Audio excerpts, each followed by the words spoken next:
파이어족 조기 은퇴보다 더 행복한 근로적 자유를 쟁취해 나가자. 기술사 자격증 취득도 그 일환. 안녕하세요, 잉어입니다. 여러분, 파이어족이 뭔지 알고 계시나요? 파이어족이란 파이어 운동을 추구하며 살아가는 사람들을 말하고, 파이어 운동이란 경제적 자립과 조기 은퇴를 추구하는 삶의 방식이라고 하는데요. 제가 어릴 적이나 좀 더 젊었을 때에도 경제적인 자유를 달성한 뒤 조기 은퇴를 하시는 분들이 계셨을 테지만, 개인적으로 파이어족이라는 용어는 2020년대 들어 더 자주 접하는 용어라고 생각합니다. 월요일 아침 7시부터 8시 사이 출근 지하철을 타서 사람들 표정만 살펴봐도 우리나라 근로자의 행복도는 상당히 떨어짐을 짐작할 수 있는데요. 이렇게 근로에 지친 사람들이 단 한 번뿐인 삶, 좀 더 행복한 삶을 쟁취하고 싶은 마음에, 그래, 여러 가지 방법으로 경제적인 자유를 달성하고 조기 은퇴를 하는 방법으로 좀 더 나은 삶을 쟁취하자고 다짐하는 사람들이 생겼고, 젊은 사람들 중심으로 파이어족을 꿈꾸는 사회 문화가 자리 잡은 것 같습니다. 여기서 여러 가지 방법이란 대체로 다소 과감한 투자인 경우가 많은데요. 레버리지 ETF 사랑, 코인 김치, 프리미엄, 부동산 영끌 등 이렇게 유독 우리나라가 과감한 투자를 지향하는 성향이 강한 이유에는 경제적인 자유와 조기 은퇴를 꿈꾸는 사람들이 많다는 점도 분명히 들어간다고 생각합니다. 물론 과감하고 리스키한 투자를 용기 내어 실행한다고 모두가 파이어족이 될 수 있는 것은 아닙니다. 되려 급격히 경제적으로 어려워지는 처지에 몰릴 수도 있는데요. 제가 오늘 논하고자 하는 것은 이런 투자의 위험성을 얘기하고자 하는 것이 아니므로, 재테크에 실패하는 케이스는 차치해두고 의도한 대로 재테크에 대박 성공했다고 가정해 봅시다. 어설프게 몇십억 이러면 부족하다고 할 수 있으니 과감히 순자산 100억 달성이라고 가정해 보겠습니다. 내 나이 35살, 유부남의 자녀 1명, 순자산 100억, 과감히 뒤도 돌아보지 않고 조기 은퇴. 자, 이제 행복한 상상을 해봅시다. 일단 좋은 집을 삽니다. 한강뷰 대형 평형 아파트를 사겠죠. 꾸준히 생활비도 들어와야 하니까 한 채 더 사서 월세를 줍시다. 좋은 차도 사야겠죠. 평소 도로에서 내 차에 너무 가까이 붙으면 부담스러웠던 벤츠 마이바흐 하나 뽑았습니다. 친구들을 새로 산 한강뷰 아파트에 초대해서 고급 양주에 좋은 식사도 대접했습니다. 모두가 부러워합니다. 자,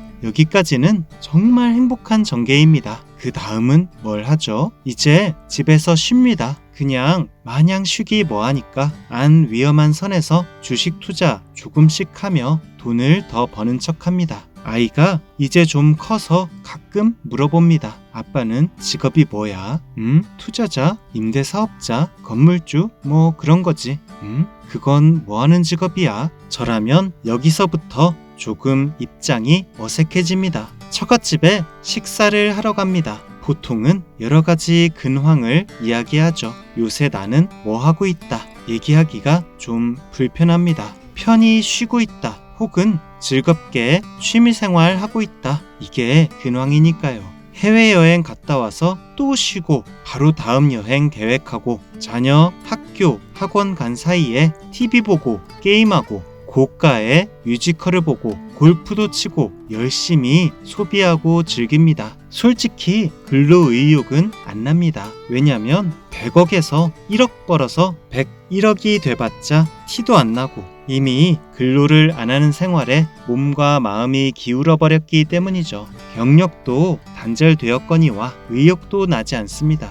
그리고 한 3년 노니까 왠지 모르게 가족들 눈치도 보입니다. 왜 나는 평생 벌 거 다 벌어놓고 당당하게 노는 건데 눈치가 보일까요? 돈은 충분한데. 이후 상황은 각자 상상에 맡기고 여기까지 하겠습니다. 돈이 너무 부족하면 행복하지 못할 가능성이 많지만, 돈이 많다고 반드시 행복한 것은 아닙니다. 10년 전 로또 당첨자의 근황을 살펴봤더니 오히려 당첨 전보다 더 불행한 삶을 살고 있더라. 이런 기사는 꽤 자주 봐서 이젠 특별한 기사거리가 되지 못하기도 합니다. 자, 그럼 우리가 지향해야 하는 행복한 삶은 무엇일까요? 여러분, 가끔 이런 생각한 적 없나요? 삼성 이재용 회장은 지금 은퇴해도 죽을 때까지 재산을 다 못 쓸 텐데 왜 천문학적인 투자를 계속하고 왜 계속 일할까? 워렌 버핏은 이제 나이도 엄청나게 많아서 앞으로 남은 여생도 그리 많이 남지 않은 것 같은데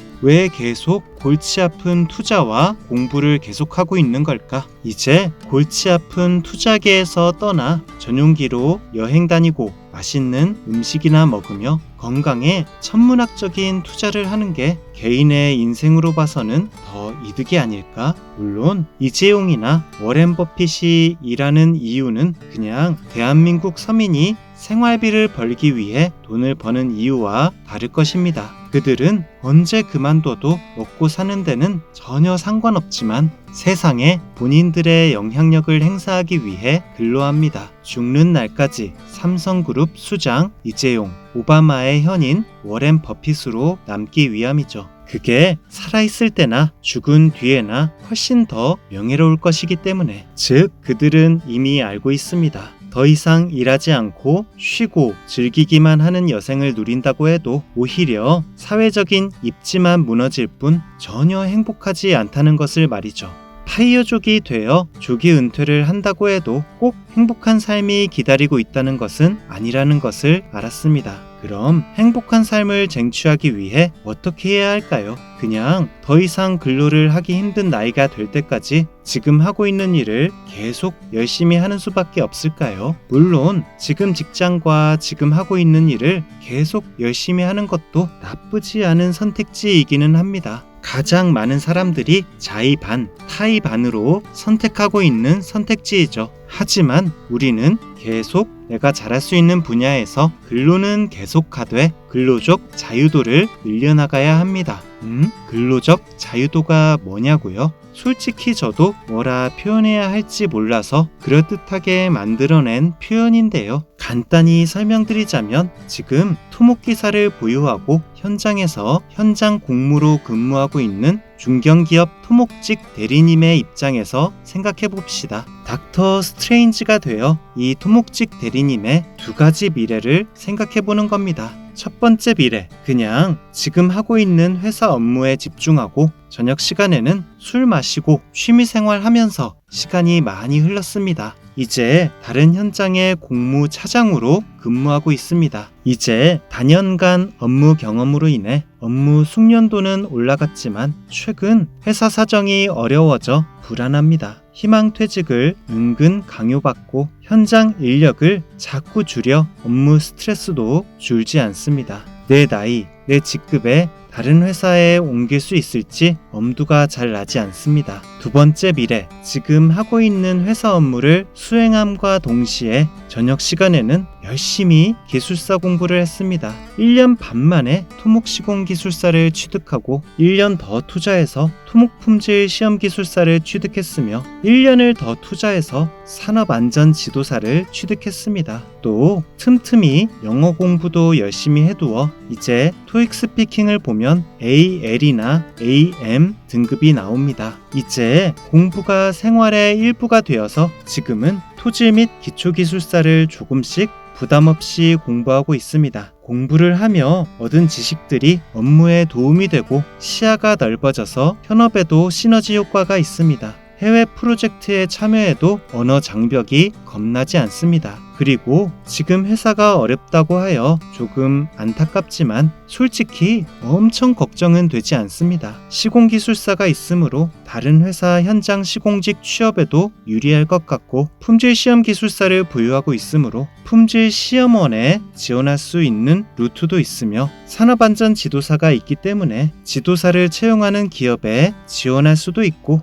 이것도 저것도 안 되면 산업안전지도사로 창업을 할 수도 있기 때문입니다. 또 영어를 잘하니까 해외 프로젝트 인력을 구인하는 곳에도 자유롭게 지원할 수 있습니다. 내가 쌓은 경력과 자격으로 수행할 수 있는 근로 형태가 다양하기 때문에 지금 회사에 굳이 얽매이지 않고도 기회가 있을 거라는 자신감이 있습니다. 지금 회사에서도 그런 자신감을 갖고 근무하기 때문에 불안하지 않은 하루하루를 잘 보내고 있습니다. 어떻습니까? 조금 과장하기는 했지만 1번 미래보다 2번 미래가 훨씬 더 자유롭게 느껴지죠. 물론 기술사가 있고 지도사가 있다고 해도 무조건 취업 프리패스인 것은 아니지만 그래도 없는 것보다 훨씬 기회도 루트도 상대적으로 많을 것이기 때문에 근로적 선택지가 자유로울 것입니다. 이것을 저는 근로적 자유라고 표현했습니다. 이것저것 설명드렸지만 이쯤에서 정리를 해보자면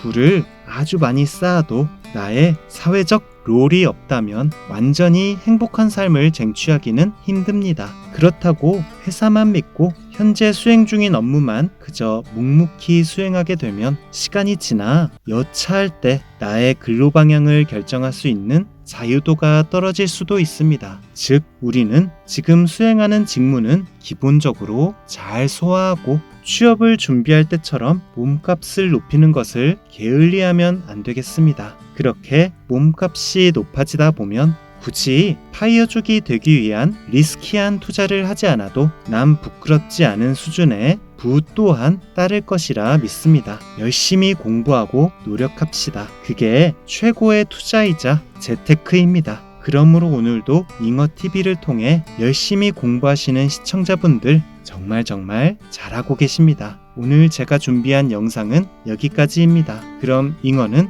다음 시간에 더 좋은 영상으로 찾아뵙겠습니다. 그럼 오늘은 이만.